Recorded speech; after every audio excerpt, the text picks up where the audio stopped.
Hello guys. In this video, I'm going to be doing a bit more of analysis of the United States housing sector through its data. Isn't really a predictive video, more a deeper analysis of what data you can look at for the housing market for the United States. Everybody who's been subscribed to this channel knows about the US housing permits and how that's the main one to watch, and 100% agree with that.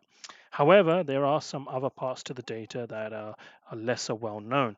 A rival data piece is called NAB, which is Wells Fargo's National Association of Home Builders, and it comes out slightly before the housing permits. However, the data only goes back to 1984, which is still a lot of data. However, in terms of economics, it doesn't give it enough time for us then to compare it against recessions and other economic indicators for telling us how the economy is doing in the United States.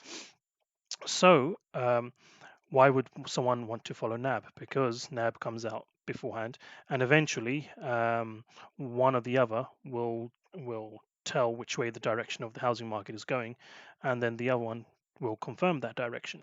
So in the last great financial crisis recession, the housing permits lagged what NAB was. NAB seemed to have predicted things a bit earlier, but ultimately the same conclusion was seen within a couple of months. Similarly, on the way back up, but in the previous, so the .com crash, housing permits seem to have led first, and then NAB came along with that. So having another indicator to confirm the direction is no bad thing. And you can see the long-term chart on the right-hand side over here, housing permits, and a year-over-year measure, which is something I always like to look at when you're looking at indicators that come out monthly, but then don't tend to change by that much frequency. So a year-over-year measure can give you a greater understanding of the change of direction in terms of this data, so the NAB and housing permits. So most people just tend to stop there. However, with the US housing permits, you can also get a breakdown for regions. So this is important because obviously you would want to look at how the housing market is doing in different regions, and if any particular region is having a bit of difficulty or is doing really, really well, this could impact your trading decisions for a period of time. So it's broken down into the US South, which is the blue one, and you can see that's the bulk of housing permits in pretty much every business cycle. Then you have the US West, US Midwest in green, and then the US Northeast, which is in purple, which is probably the most densely populated already and packed out with housing. And so we can look at it from the last 20 years or so and to get a clearer picture. So here are the RIC codes.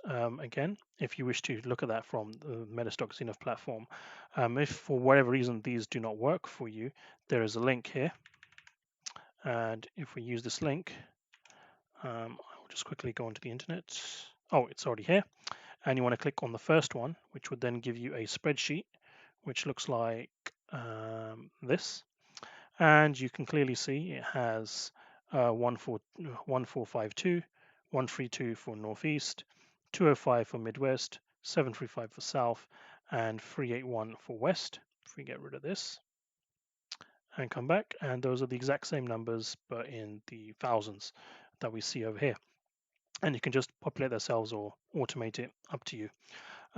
So this gives you a bit more of a granular detail on how the housing permits are changing and which ones are the most important in the United States, and should help you with some trading decisions that you make.